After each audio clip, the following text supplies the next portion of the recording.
million to settle a lawsuit in the United States. The case was about YouTube collecting data of children under 13 years of age without parental permission. Now, you might be thinking, why is this such a big deal? And what does it mean for parents, creators, advertisers, and even Google itself?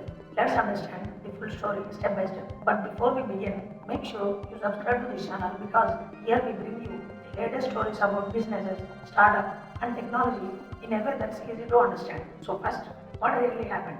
In August 2025, Google decided to settle a lawsuit by paying $30 million.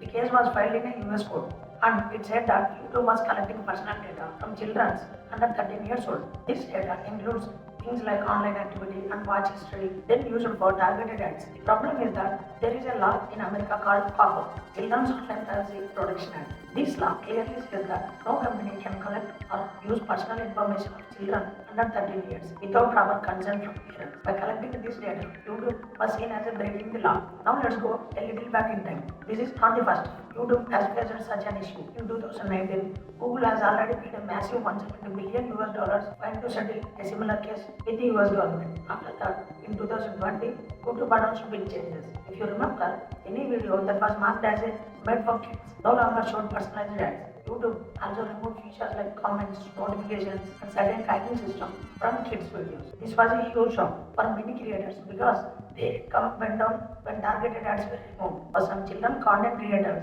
their earnings dropped by more than half. Now, the next question is, who will get $30 million?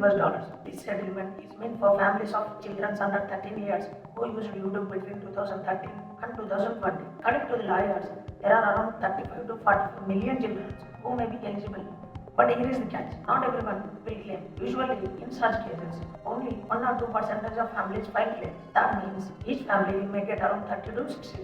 So it is not a very big amount per person, but it is more about the principle, protecting the children's privacy. Now let's understand the bigger picture. For parents, this case shows how sensitive children's data is. Parents should always keep an eye on what their kids are watching online, and we can expect more strict rules and parental control options in the future. For creators, if you are making content for kids, you cannot run personalized ads anymore. You only can through contextual ads. That means your income depends on the type of content, not on data collected from kids. Creators need to be very careful while marking their videos. Otherwise, YouTube can penalize them. For advertisers, this is also a big change. Advertisers cannot do behavioral targeting for kids anymore. They have to rely on contextual ads, meaning ads will be only shown based on the type of video, not based on the child's personal activity. For Google, honestly, $10 million is a very small amount compared to Google's billions in revenue. But the bigger issue here is trust and reputation. Every time such a case comes up, Google faces more pressure from governments and regulators.